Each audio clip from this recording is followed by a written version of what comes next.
This is Elise. That's a good question. I usually try to have something that's regular, like a half-time writing job, for someone so that I can sort of commit to making enough money so I know I can pay my rent and do all the important things like that, but then also still have the freedom to go after ambitious projects and try to write stories for different kinds of outlets and do that kind of thing. So I try to do both, have something that's steady, that's not full-time, and then also be able to do the fun stuff that's a little bit riskier as well. I actually make more money as a freelancer than I do when I'm employed. Many of the times that I have a job, I'm doing that for the experience and to work for a great magazine or news organization and do great work in-house, which is more fun, I think, working with other people. But when I am out on my own, I actually make more money. And I think that in part because I can work with great journalism outlets, but then also do projects for organizations like nonprofits or for-profit companies that pay more than journalism outfits do. The thing is, you have to have the stomach for it, and you have to figure out how to do it and make enough money and still do the kind of work that you want to do. But if you can figure out that formula, it's a pretty great way to go. Yeah, my name is Morgen. I'm originally from Denmark, but I've been here in San Francisco for 8 years. So I have a degree in journalism from the Danish School of Journalism, but actually on my last semester, I was an exchange student at SF State. So I had one semester where I studied journalism there as well. I'm 35 years old. I work for different Danish newspapers and magazines, so mostly print. I guess some of it is online as well.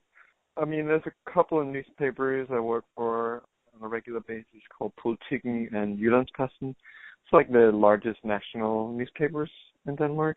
And then there's a magazine called Euroman. It's kind of like the equivalent of Esquire or GQ or something like that. Well, I mean, part of it was that I moved here to the U.S. With my wife is here from California. And so I just thought, all right, I'll try and see if I can freelance here and make a living doing that. And I mean, I didn't really have that many contacts when I started. I had a few from some of the publications I had worked for before. I think I had a couple of assignments when I started out. And then it was just little by little cold calling, kicking the door into some of the editors and just keep pitching. And eventually, you get through to them and they see that you can deliver some good work, and then it becomes a little bit easier to pitch them. I mean, I've done it for 8 years, and it's definitely, you don't get rich from it, but you can definitely get by. I mean, it helps to also kind of expand a little bit and do other things. Like I've been translating some books and I've done some other little projects on the side that are not necessarily fully journalism related, but I think so. You gotta obviously be willing to work hard and have the right contacts and everything, but I definitely think it's possible. I mean, now that I've worked with a lot of publications I've worked with for a while, I know what their rates are. So I kind of know, is this like a longer background article? Okay, then I know that's the rate for that. Or is this like just a short interview, like 1,000 words, whatever? Then that's a different rate. But there are times where we'll still negotiate. Sometimes they just don't have the budget for it, but most of the times they'll be able to maybe meet you somewhere in the middle. I mean, it's harder if you start low to then get up to a higher rate, I think. But I guess sometimes if they haven't worked with you before, they might not give you the highest rate. But once you've proven yourself, then you can usually ask for higher rates. It varies wildly, actually. I mean, it really depends on what the publication is. In general, newspapers don't pay as well as magazines. But then again, like within a newspaper, each of the editorial departments will have their own budget. So I think usually I get higher rates when it's more in-depth stories, stuff that they can't do themselves. So I don't really do much day-to-day news. It is more like the longer profiles, background articles, features, stuff like that. So it takes longer, obviously, but you get better rates too. But it really varies a lot. Like it's anywhere from, I don't know, like $300-400 for an article up to like, I mean, what you do is valuable. There's no doubt about that. So you should never just give your work away for free. And I mean, I understand that it can be hard if you're starting out. You just want to maybe, just get a gig at first and get your foot in the door. But as I said, it is, even if you start higher, I think they also take you more seriously if you take yourself seriously. And you just got to be persistent. And so, don't despair if like 5 publications are going to turn down your pitch. I mean, I've had that, and then the 6th time you pitch it, they are going to say, yeah, that's a great idea, and we'll pay $1,000 or whatever. So it can be tough in the beginning for sure, but yeah, definitely you got to value your work. That's all you have. So my name is Emily Dugdale. I'm 24 years old.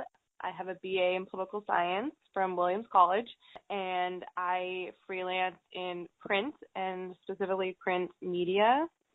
So I work as a freelance journalist in the Bay Area. I essentially work for about 3 publications right now. I freelance for a hyperlocal news site in Berkeley called Berkeley Side, another hyperlocal in San Francisco called the San Francisco Public Press. I also write occasionally for the Marin Independent Journal. So I've been doing this for,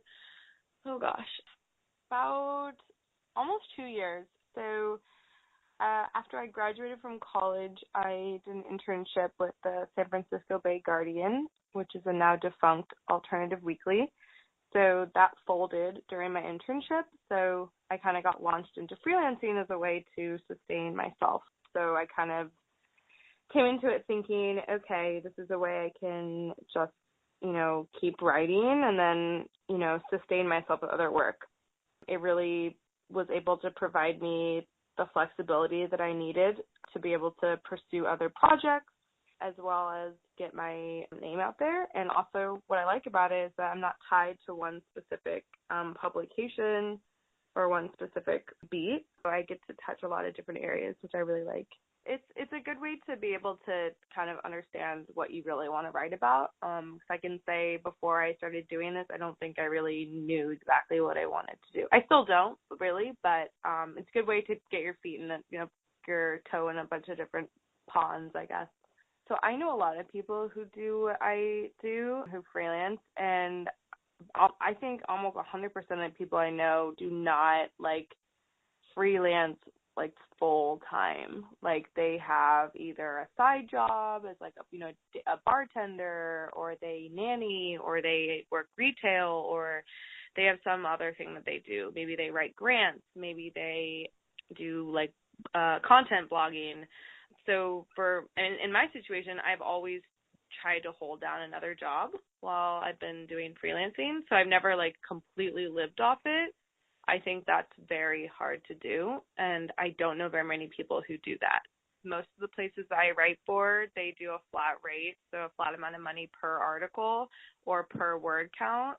If I'm doing a project that I propose, or someone approaches me with a project and asks me for a rate, I will give that. But generally, it's a standard rate that the editor proposes to me.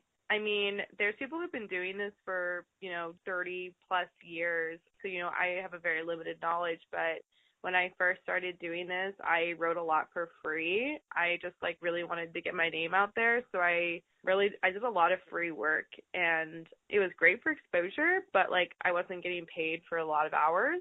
So I think at a certain point you just have to value yourself and your work. If you're a good writer, you should get paid for it. And if you do a project, you should get paid. But it might take you a little bit to get to that point. I mean, you can definitely do free work if you're holding down another job and you just want to kind of test the waters. But yeah, if you want to, make it a little more serious, yeah, you got to ask for money. And people respect you more when you aren't afraid to ask for, pay, and you aren't afraid to just invoice someone right after you do a project like that. People respect you for doing that. I think that you just need to temper your expectations. When I came right out of school, I was sure I was going to land a full-time job in journalism immediately at a great publication.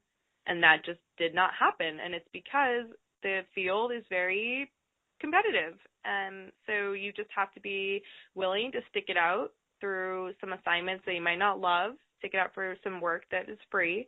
And eventually you will find editors who value your work, and they start giving you more projects, they start paying you. So I would say just don't expect to come out right out of the gate, swinging, but just keep at it, I would say.